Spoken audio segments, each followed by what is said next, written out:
नमस्कार शेतकरी मित्रांनो, स्वागत आहे तुमचं आपल्या कृषी कन्या युट्यूब चॅनलवर। बघा शेतकरी मित्रांनो, 5 एप्रिल 2025 रोजी आजचे संपूर्ण महाराष्ट्रातील कांदा बाजार भाव लाईव्ह व्हिडिओच्या माध्यमातून आपण बघणार आहोत। तत्पूर्वी आपण चॅनल नवीन असेल तर चॅनलला सबस्क्राइब करा, व्हिडिओला लाईक करा आणि बेल आयकॉन नक्की दाबा, त्यामुळे तुम्हाला नवीन व्हिडिओचे अपडेट लगेच बघायला मिळतील। चला तर मग सुरू करूया। बघा शेतकरी मित्रांनो, कृषी उत्पन्न बाजार समिती चांदवड अवकाली 4200 क्विंटल, किमान दर 900 रुपये, कमाल दर 1375 रुपये, सर्वसाधारण दर 1230 रुपये जाते लाल कांदा। तसेच पुढील बाजार समिती लासलगाव निफाड अवकाली 500 क्विंटल, किमान दर 700 रुपये, कमाल दर 1197 रुपये, सर्वसाधारण दर 1142 रुपये जाते लाल कांदा। तसेच पुढील बाजार समिती अकोला अवकाली 665 क्विंटल, किमान दर 600 रुपये, कमाल दर 1500 रुपये, सर्वसाधारण दर 1100 रुपये।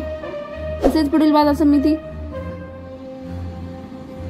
कोल्हापूर अवकाली 4428 क्विंटल, किमान दर 600 रुपये, कमाल दर 1800 रुपये, सर्वसाधारण दर 1200 रुपये।